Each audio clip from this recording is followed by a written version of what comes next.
Buenos días. Buenos días. Antes de ir al estudio de hoy vamos a hacer un pequeño juego. A ver, una chica contra un muchacho. A ver, ¿a quién eligen? Pásenle, mándenlo acá adelante. Una chica y un muchacho, vamos. Le dicen que hay más muchachos que chicas, así que la chica, vamos, es... Dale, vamos. ¿Muy chica?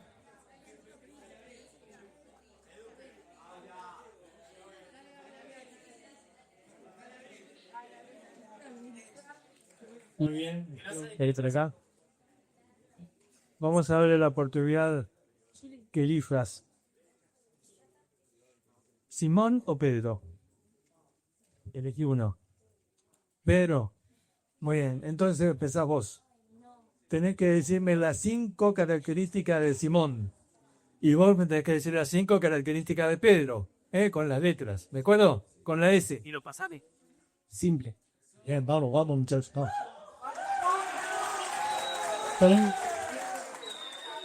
Vamos a hacer uno y uno. Solo la C. Poderoso. Bien, bien. Vamos uno a uno. Con la I. Impulsivo. Con la E. Entrenado. Bien. Vamos, la chica. Miedoso. Con la B. No, mira, verga, sobre qué. Ah, yo sé, decidido. No soplo acá,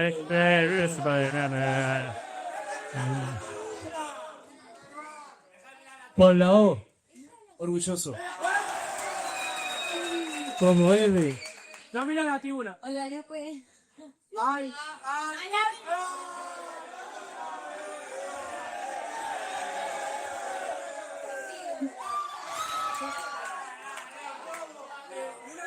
Con la N. Nació. Señor. Bien, bien. Por supuesto, ganar a los muchachos. Por tramposas. Se escuchó acá en la cocina lo que desaplana. Muy bien.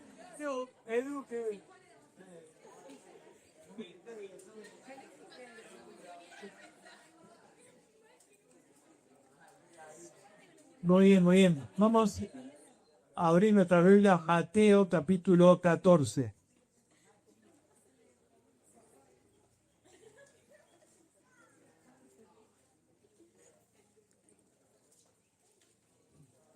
Vamos a ver en estos días, ayer vimos un panorama general para conocer a Pedro. Ayer la palabra clave fue transformación. Dios transformó la vida de Simón en la vida de Pedro. Tú eres Simón, pero tú serás Pedro. Ahora vamos a ver cada día un episodio de su vida para analizarlo más a fondo. Y hoy la palabra que vamos a ver, que está ahí en ese lema de construcción, es la palabra fe. Ayer hablamos de transformación, hoy vamos a hablar de fe. Y uno de los episodios que Jesús usó para desarrollar la fe de Pedro se encuentra acá en Mateo capítulo 14. Vamos a leer unos versículos. Mateo 14 desde el versículo 22. Enseguida Jesús hizo a sus discípulos entrar en la barca e ir delante de él a la otra ribera, entre tanto que él despedía a la multitud. Despedida la multitud, subió al monte a orar aparte, y cuando llegó la noche estaba allí solo. Y ya la barca estaba en medio del mar, azotada por las olas, porque el viento era contrario. Mas a la cuarta vigilia de la noche Jesús vino a ellos andando sobre el mar. Y los discípulos, viéndole andar sobre el mar, se turbaron, diciendo, un fantasma. Y dieron voces de miedo. Pero enseguida Jesús les habló, diciendo, tened ánimo, yo soy, no temáis. Entonces le respondió Pedro y dijo, Señor, si eres tú, manda que yo vaya a ti sobre las aguas. Y él dijo, ven. Y descendiendo Pedro de la barca andaba sobre las aguas para ir a Jesús. Pero al ver el fuerte viento tuvo miedo y comenzó a hundirse. Y dio voces diciendo, Señor, sálvame. Al momento Jesús, extendiendo la mano, asió de él y le dijo: hombre de poca fe, ¿por qué dudaste? Y cuando ellos subieron en la barca, se calmó el viento. Entonces los que estaban en la barca vinieron y le adoraron, diciendo: verdaderamente eres hijo de Dios. Este es un episodio fascinante, ¿eh? A ver a Pedro caminando sobre el agua. Tenéis que entender que en aquel tiempo Jesús los llamó, eran sus discípulos, y la idea que el discípulo tenía que seguir los pasos del maestro. Y Jesús estaba sobre el agua, así que Pedro dice: yo quiero seguir tus pasos, yo quiero hacer lo que tú haces, así que manda que yo vaya a ti sobre las aguas. Claro, algunos critican a Pedro, pero fue el único que tuvo fe para bajar del barco. Los demás estaban ahí seguros en el barco, pero nadie se animó a bajar, ¿ves? Hoy es así, hoy muchos por ahí te critican por seguir a Jesús, pero nadie se anima a bajar del barco. Jesús te llama a una vida de milagro, a una vida donde vas a tener la experiencia que tuvo Pedro, caminar sobre el agua. Una experiencia humanamente imposible. Así es la vida que Dios tiene para nosotros. Es una vida sobrenatural. Él quiere que disfrutes de vivir una vida de milagros, de caminar sobre el agua. Y ves los demás, ahí estaban en el barco criticando, quizás algunos riéndose, algunos se burlaban de Pedro: ahí tenés, dame, mirá. Pero seguramente Pedro fue el único que pudo contar la experiencia. Yo caminé sobre el agua. Quizás no sé si tuvo hijos, tampoco sé si tuvo nietos, pero me lo imagino, ¿no? Pedro, contándole a los nietos: ¿sabes qué? El abuelo caminó sobre el agua. Ningún otro pudo decirlo. Otro. A ver, hoy algunas lecciones de esta experiencia. En primer lugar, la primera lección es: el Señor nos salva de nuestros deseos. El Señor nos salva de nuestros deseos. ¿Cómo es esto?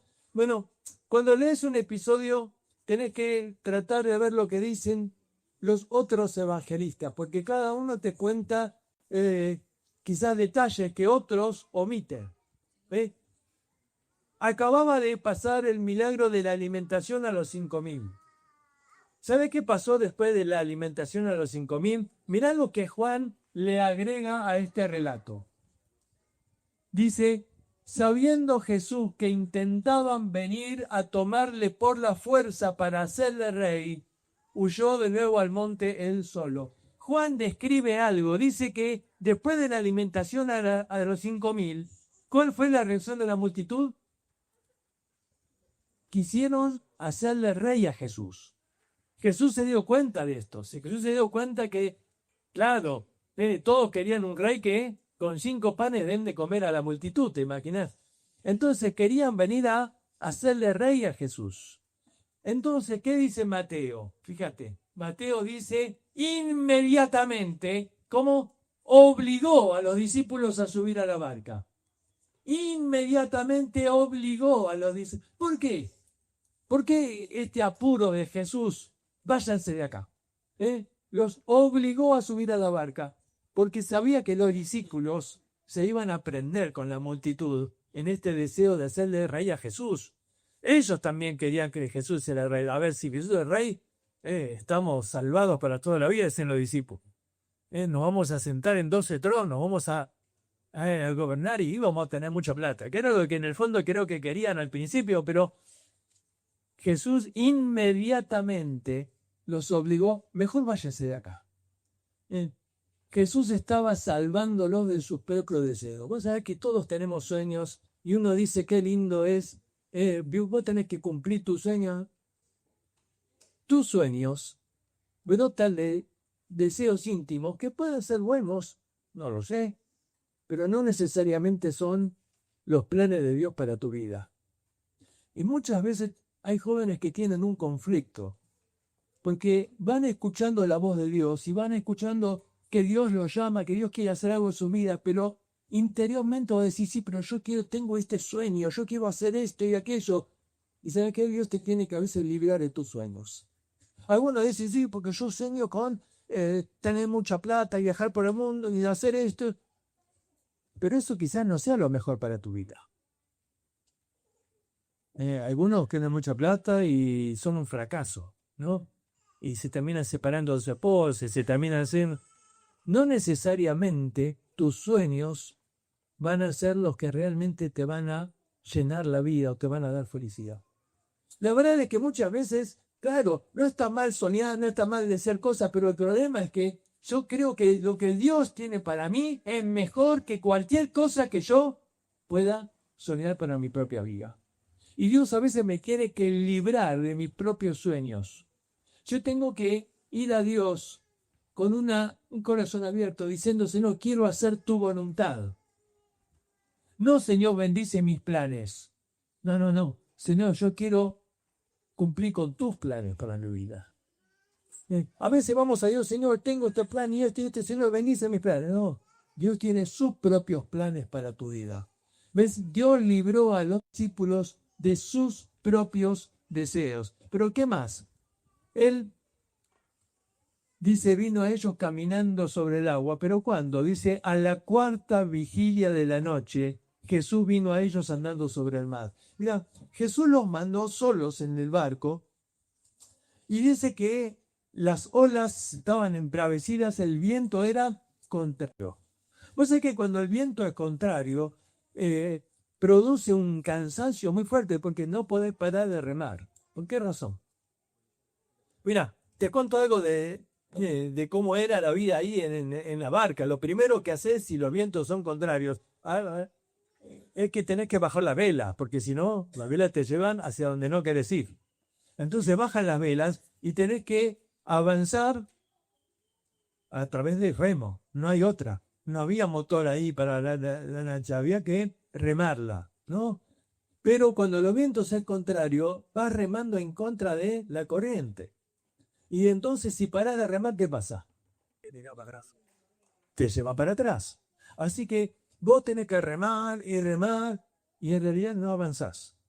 En realidad estás ahí, en el mismo lugar. Claro, lo único que haces remando, ¿qué es? Es mantenerte.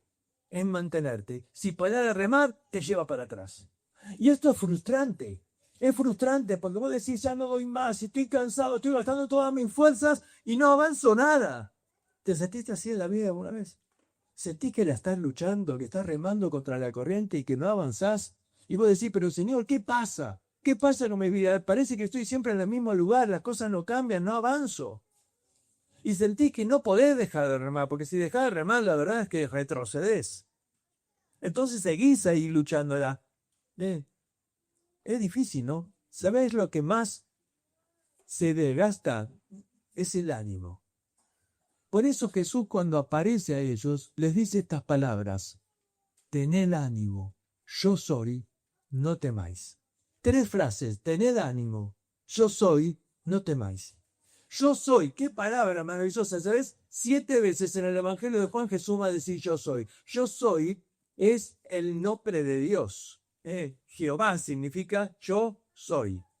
Eso le dijo Dios a Moisés, vos vas a ir a mi pueblo y decirle, yo soy, me envió a vosotros. Y Jesús usó este nombre para decir sus características. Yo soy el pan de vida. Yo soy la luz del mundo. Yo soy el camino, la verdad y la vida. Yo soy la puerta, el que por mí entrare será salvo. ¿Ves? Yo soy. Pero en un momento dice, si no crees que yo soy, en vuestros pecados ofrece, que yo soy qué? Que yo soy. Yo soy el que soy.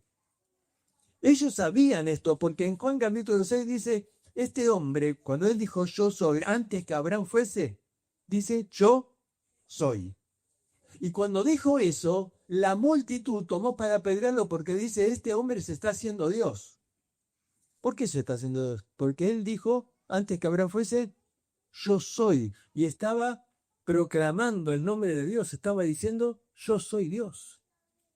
Y sabes, en ese momento Jesús dice a los discípulos, dice, tener ánimo, yo soy. Ese Dios poderoso, el Dios que creó los cielos y la tierra, yo soy. Tener ánimo, no temáis. La presencia de Dios en medio de la tormenta les trajo ánimo. Su palabra les trajo ánimo. Era el poderoso que podía calmar los vientos ahí con una sola palabra. Sin embargo, Jesús no vino inmediatamente. Él esperó la 4ª vigilia de la noche. ¿Qué significa esto? Bueno, la noche estaba dividida en 4 partes de 3 horas cada uno. La cuarta vigilia era la última. Es decir, él esperó, los dejó, viste, remar. ¿Sí? Los dejó remar ahí hasta que ellos estaban cansados, agotados, frustrados, desanimados. Pero a su tiempo, él llegó. Nunca llega tarde. Pero él a veces quiere que vos estés ahí, en esa situación. Dice 1 Corintios 10:13 que él no va a permitir que seamos probados más de lo que podemos soportar. Y juntamente con la prueba, él te da la salida, te da la fuerza, te da la gracia para que puedas soportar. Y se ve que Jesús ahí esperó hasta la cuarta vigilia. Ellos necesitaban aprender la lección. Esperó hasta ese momento. ¿Sabes? Él muchas veces no viene cuando nosotros quisiéramos que venga. Porque a veces sabe que las tormentas son necesarias en la vida. A veces tenemos que vivir la experiencia de pasar por la tormenta. Tenemos que tener esa experiencia de estar ahí. Ellos habían estado en la tormenta con Jesús capítulos atrás.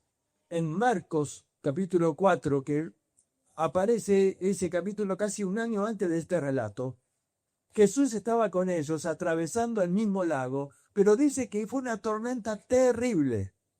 La palabra ahí habla de un sismo, de un maremoto. Dice que las olas cubrían la barca.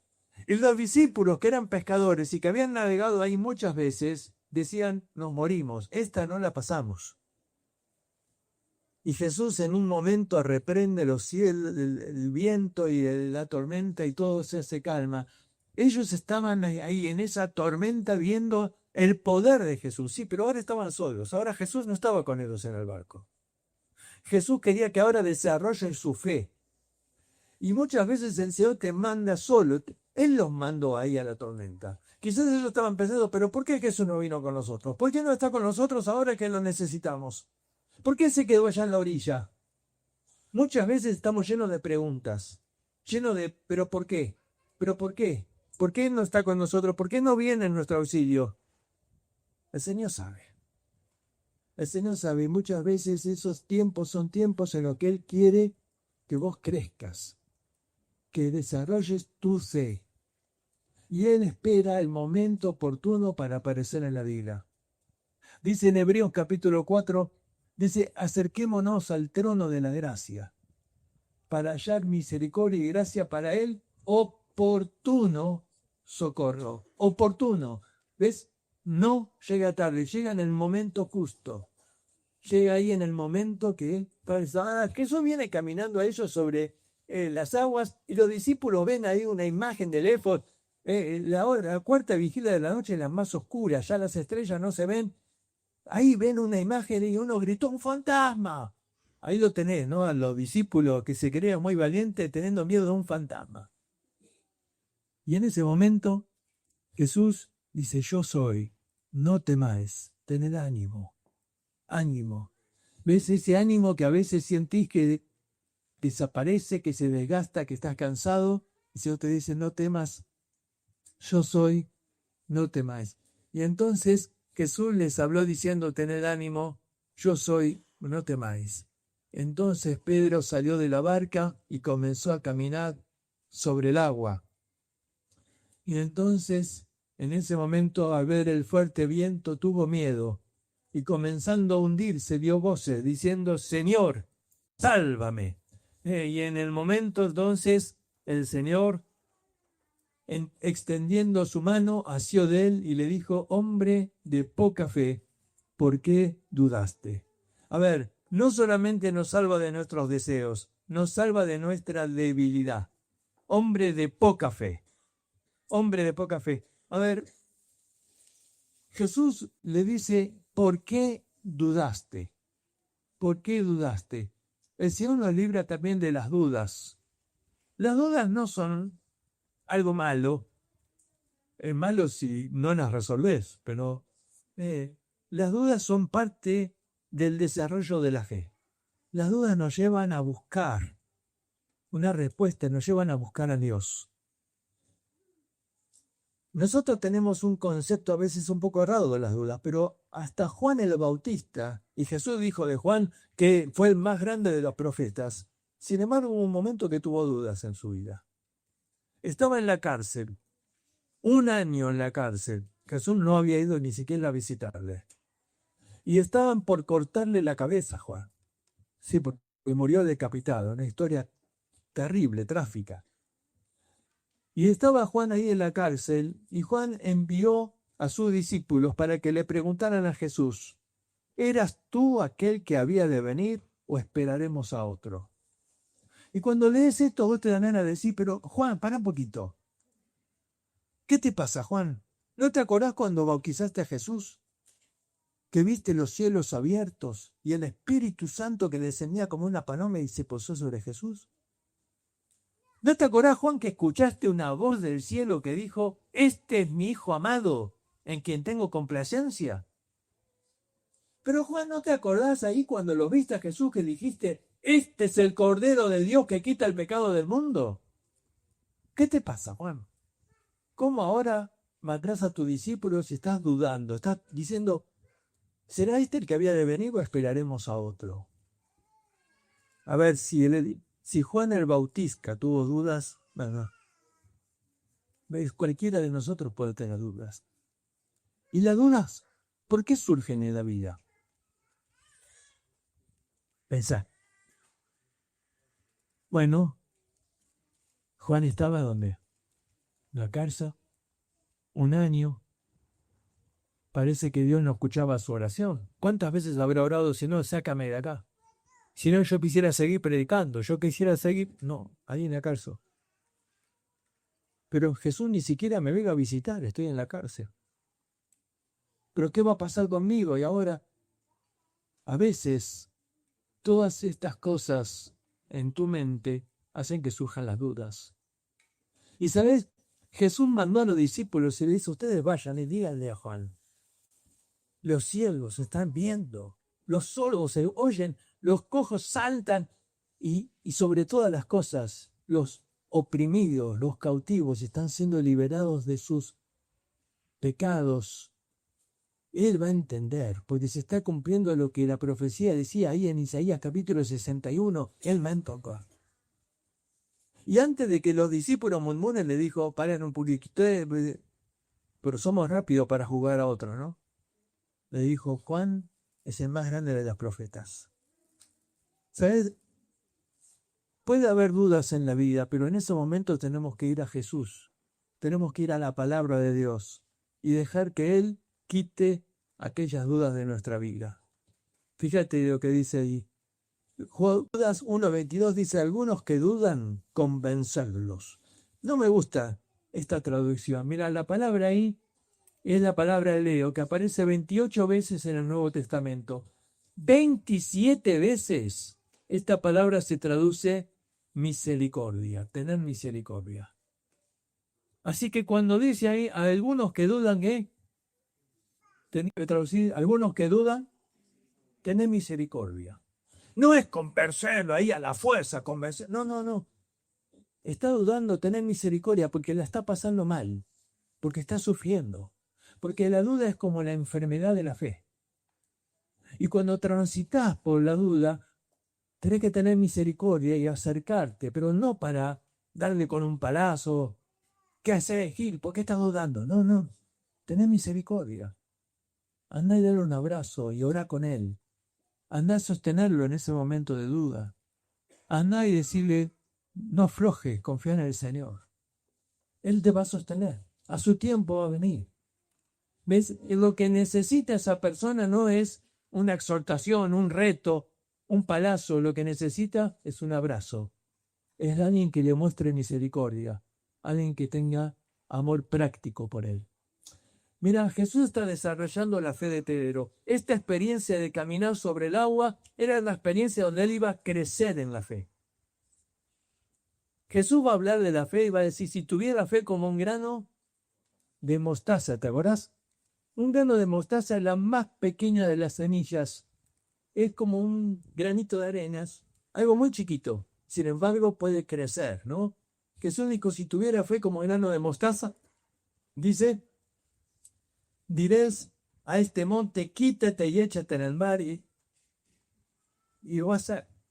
Ahora, muchos no han entendido este concepto que Jesús quiere decir acá. A ver, no es literal, por supuesto, porque si fuera literal haríamos un lío bárbaro, ¿no? Tirando motes al agua. Saber la cantidad de gente que inundamos del otro lado. Para el judío, mover un monte significaba mover un obstáculo que te impide en tus deseos de servir para Dios. Zacarías capítulo 4 está la ilustración. Ellos querían construir un templo, pero había un ejército que mandó el enemigo que impedía que construyan. Y el Señor, a través de Zacarías, le manda palabras de ánimo al gobernador y le dice así: vos tenés que confiar que no es con ejército, no es con fuerza, es con mi espíritu que voy a hacer la obra. Y entonces andá y desafía a ese ejército, continúa con la construcción. Y Dios va a remover este monte. Ahí está la palabra, remover este monte. ¿Qué era un monte? El impedimento para hacer la voluntad de Dios. ¿Hay montes en tu vida? Es decir, hay impedimentos que son como un obstáculo. Bueno, dice, la fe puede vencerlos. Pero después Jesús usó otra imagen. Y dice, la fe no solo vence los problemas. Dice, el Señor dijo, si tuviera fe como grano de mostaza, podrías decir a este sicómoro, desarráigate y plántate en el mar, y te obedecería. Ahora, ¿sabes en qué contexto Jesús dijo esto? Él había hablado del perdón. Había contado la parábola de un hombre que había sido perdonado de una gran deuda y que ese no perdonó a otro una pequeña deuda. ¿Te acuerdas de la historia? Él estaba hablando del perdón y entonces Pedro, siempre Pedro, ¿no? Sí, ¿te acuerdas? El impulsivo dijo, Señor, ¿hasta cuántas veces voy a perdonar a mi hermano? Hasta 7. Y cuando Pedro dijo eso, él se creía muy grande. ¿Por qué?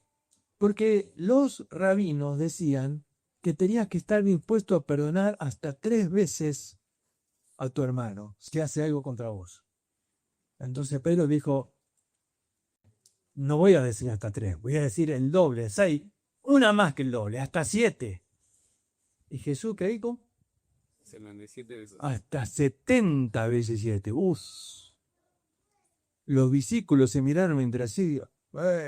Esto es mucho. ¿Y sabes qué reacción? ¿Qué dijeron los discípulos? Le dijeron al Señor, aumentanos la fe. Aumentanos la fe. Es decir, nos parece lo que pedís, Señor, es demasiado. ¿Cómo vamos a perdonar tanto? Porque no es fácil perdonar a alguien que te está haciendo daño. El perdón es algo que uno lo hace a veces porque racionalmente decís, sí, lo tengo que perdonar, pero emocionalmente no tengo ganas de perdonarlo.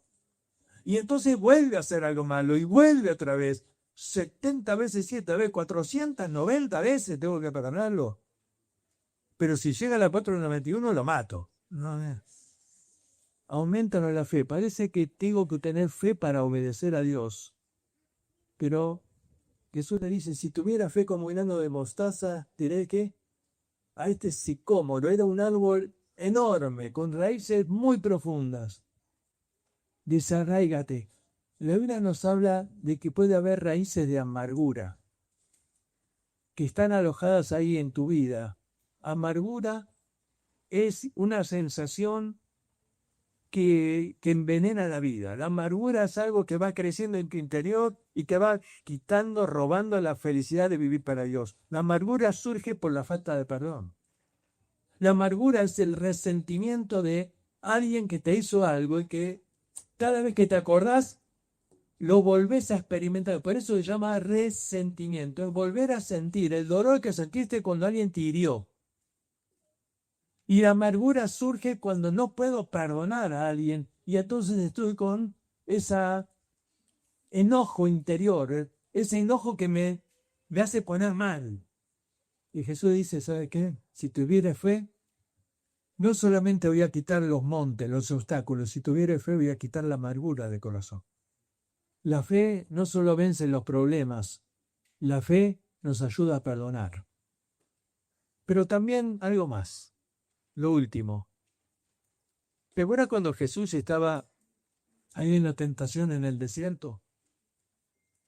El diablo le dijo, si eres el Hijo de Dios, di que estas piedras se conviertan en pan.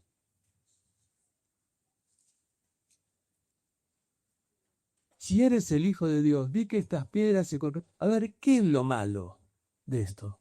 ¿Acaso es pecado comer? Gracias a Dios que no. Entonces, ¿dónde está lo malo en la tentación? ¿Que la puso a prueba? ¿Lo puso a prueba? No creo que ese sea el punto, porque estaba solo en el desierto. A ver, pensá un poquito en la argumentación de Satanás. Sos el Hijo de Dios, pero tenés hambre. ¿Y dónde está Dios a vos? ¿Y por qué Dios no provee para tu necesidad? ¿Por qué Dios no provee para tu alimento? A ver, ya había terminado el ayuno. ¿Dónde está Dios? Ahora vos podés hacer la piedra pan. Jesús podía, ¿no? Bueno, busca tu propia satisfacción. ¿Ves? Dios no está trayendo satisfacción a tu vida. Dios no provee para tus necesidades. Busca tu propia satisfacción. Total, estás acá en el desierto, nadie te ve. Podés hacer la piedra pan. ¿Cuál fue la respuesta de Jesús? De pan y obvios, perdón. No solo de pan vivir al hombre, sino de toda palabra que sale a la boca de Jesús. Pero ¿qué es lo que Jesús le está diciendo con esa respuesta? No es solo cuestión de buscar la satisfacción física, es confiar en la palabra de Dios. No es solamente buscar mi satisfacción. Sí, deseo comerme un pan ahora, pero no es solo eso la vida.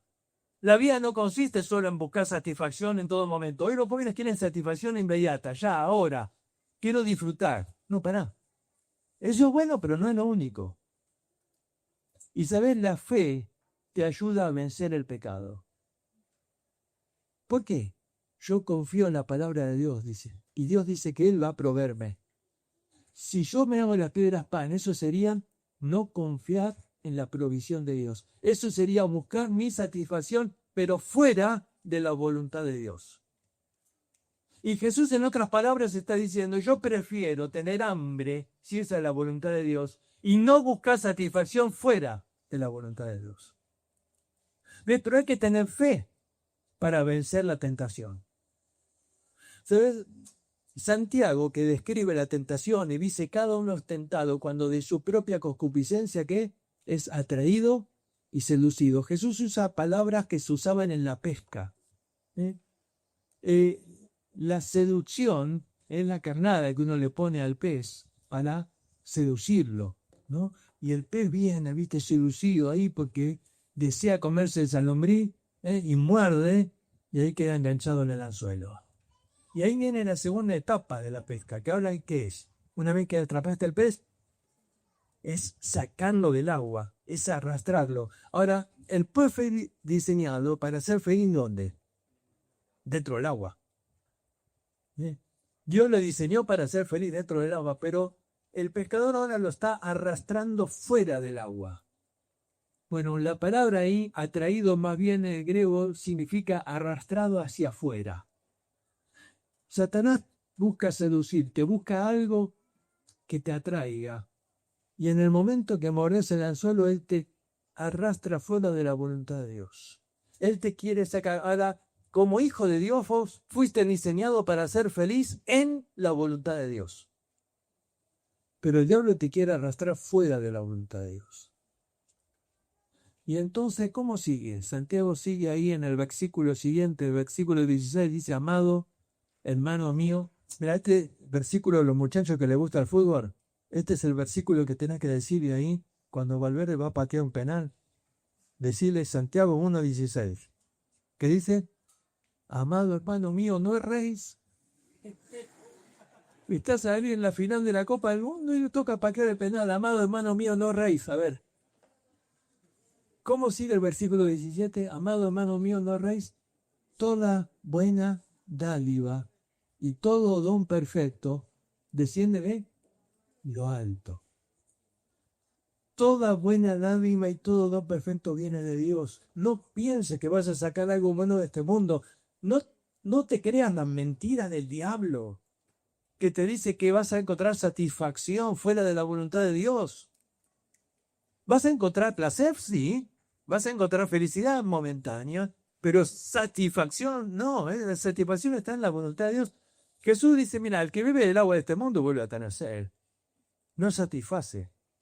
Solo por un momento, pero después volvés a tener sed. El que busca satisfacción en una droga nunca le alcanza, siempre necesita otra. El que busca satisfacción en un vaso de alcohol nunca le alcanza, necesita otro. El hombre que busca satisfacción en las mujeres nunca le alcanza, otra y otra. Es que no hay satisfacción verdadera. Simplemente hay momentos que te ayudan a pasar el rato, pero después la amargura otra vez, el vacío otra vez. Pero Jesús dice, el que bebe del agua que yo le daré, no tendrá sed jamás. Él puede traer satisfacción a la vida. Y ves, la fe me ayuda a vencer la tentación. ¿Por qué? Porque yo le digo al diablo, ¿sabes qué? No voy a hacer la que haga pan. Yo confío en la palabra de Dios. Él va a proveerme a su tiempo. No quiero satisfacción fuera de la voluntad de Dios, porque sé que eso me va a traer consecuencias. Sé que eso me va a satisfacer el hambre ahora, pero después el diablo siempre te pasa la cuenta. Nunca te da nada gratis. Después tenés que pagar.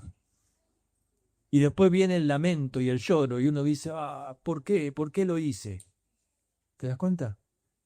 ¿Ves? La fe nos ayuda a vencer los problemas. La fe nos capacita para perdonar. La fe nos ayuda a vencer el pecado. Por eso el Señor hizo pasar a los discípulos por esta experiencia. Quería que desarrollen su fe.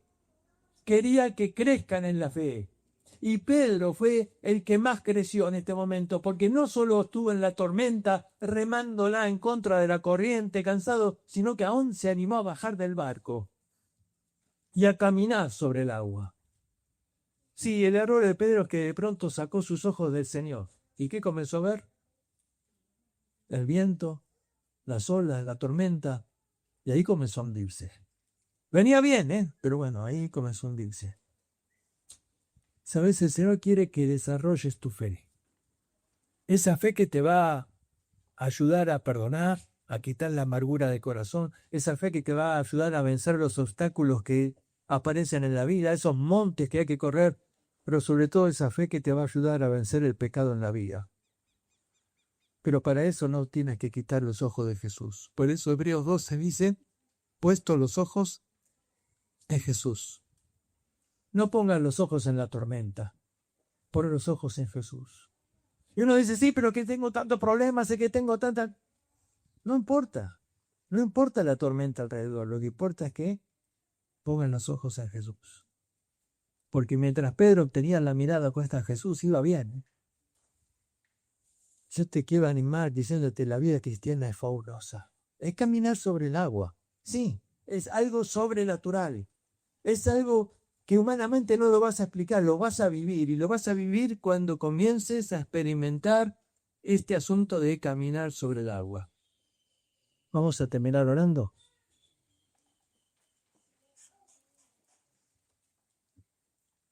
Señor, yo quiero pedirte que tú animes a cada muchacho y a cada chica a esta vida fascinante, a esta aventura de caminar sobre el agua. Señor, ayúdanos a aumentar nuestra fe. La verdad que reconocemos nuestra debilidad, nuestra poca fe.